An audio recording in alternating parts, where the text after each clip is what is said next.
Assalamu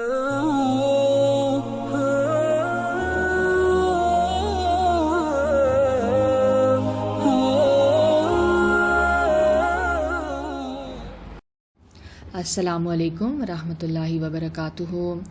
I really sincerely hope that you're all doing well. Today, inshallah, we will be studying Surah Al-Humazah, which is the 104th Surah of the Holy Quran. In the last class, I had introduced the surah to you, and we had discussed the first ayat and the two terms Humazah and Lumazah and the different opinions of the scholars as to what they mean. And then Imam Razi had summed it up in his interpretation, and he had written that all these interpretations are quite close and they all imply taunting and fault finding. And he further wrote that either this is done seriously out of jealousy and hatred, or it is done in jest, jokingly. So today, inshallah, we will start from the second ayat of Surah Al-Humazah. A'udhu billahi minash shaitanir rajim. Bismillahir rahmanir rahim. Rabbi zidni ilma. O my Lord, increase me in knowledge. Allahumma faqihni fid deen. O Allah, grant me the understanding of deen. Allahumma arinal haqqa haqqan warzuqna ittiba'ah. Wa arinal batila batilan warzuqna ijtinabah. O Allah, show us the truth as the truth and give us the ability to follow it, and show us the falsehood as the falsehood and give us the ability to avoid it. Ameen ya Rabbal Alameen. Surah Al-Humazah. Wailul likulli humazatil lumazah. Woe to every scorner, fault finder. Alladhi jama'a malan wa addada. Who collects wealth and continuously counts it. Like I said in the beginning, we discussed Humazah and Lumazah, and these are two vices that Allah is mentioning, and He's saying that woe to such a person. That is, such a person will not receive Allah's mercy. And further he describes this personality or character, and he says, Alladhi jama'a malan wa addada. He collects wealth and he continuously counts it. Yahsabu anna malahu akhlada. He thinks that his wealth will make him immortal. So this is basically depicting an arrogant person who mocks and looks down upon others on the basis of his wealth. He obviously feels superior and very secure because of his wealth, and it is quite clear that the ultimate goal of his life is to acquire wealth, and he's constantly keeping an account of his assets, bank balance, and he's clinging to his wealth fervently. And he firmly believes that his wealth will guarantee him eternal life.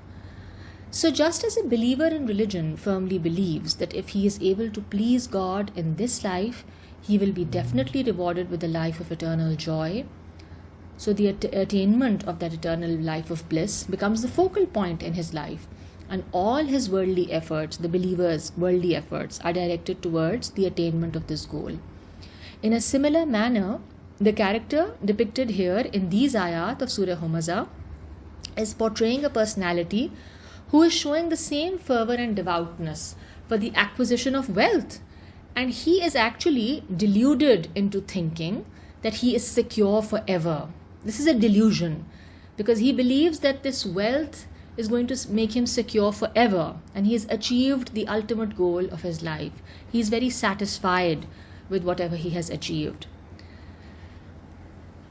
In Surah Kahf, ayat number 34 and 35 and then 36, a similar mentality has been depicted, where Allah is mentioning this incident about two people who converse with each other, one possessing a big garden and the other possessing a smaller garden.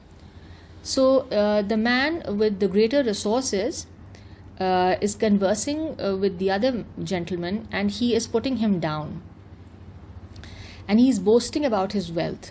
in a very arrogant tone, and we can see his dependence on his material resources from the way he is talking about it.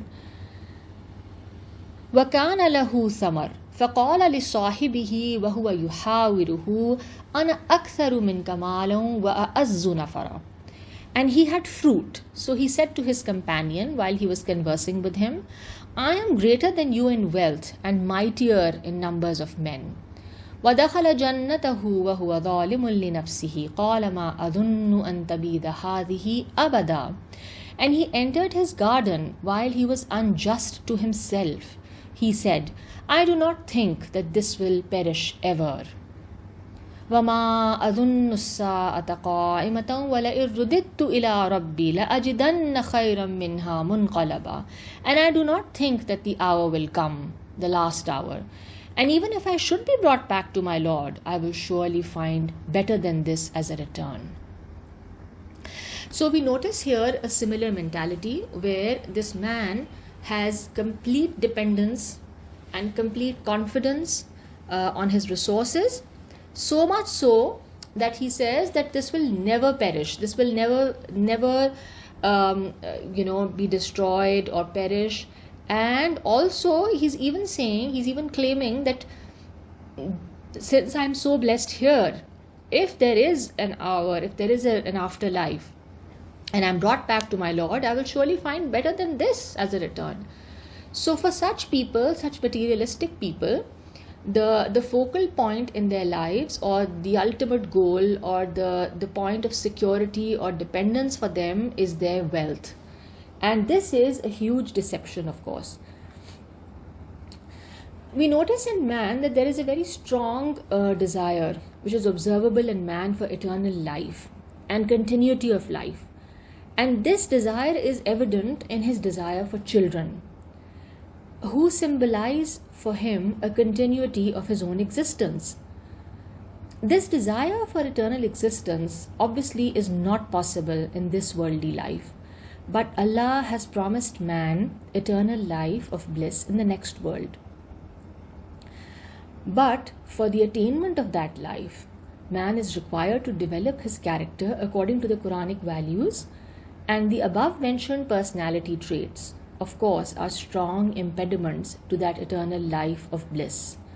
Because such a person, his entire focus is on his material assets, counting them, preserving them, looking after them, and depending on them totally.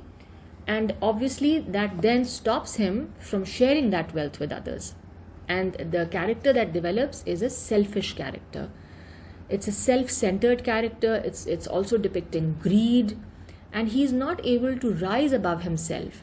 And such a life then is even worse than animal existence, because you see, animals merely struggle for survival, whereas man is amassing huge amounts of wealth and assets, much more than subsistence level.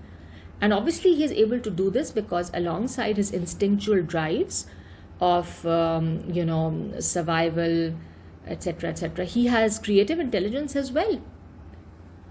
And then when such a character comes across empathic and generous individuals who are willing to share their wealth with others, who rise above themselves, who are unselfish, who are selfless, who share whatever they can with others in times of need, then such a person, he mocks them and taunts them. He looks down upon them. In the Holy Quran, in Surah Tawbah, ayat number 79,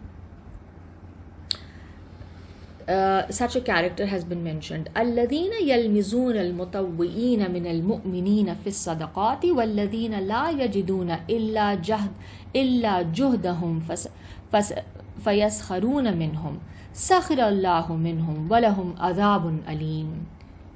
Those who criticize the contributors among the believers concerning their charities, and criticize the ones who find nothing to spend except their effort, so they ridicule them. Allah will ridicule them, and they will have a painful punishment. Similarly, in Surah Al-Qalam, ayat number 11 and 12, a similar personality is being described. Hammazim masha'im binamim, and scorner, going about with malicious gossip. Manna'il lil khayri mu'tadin athim, a preventer of good, transgressing and sinful. So here we conclude today's lesson.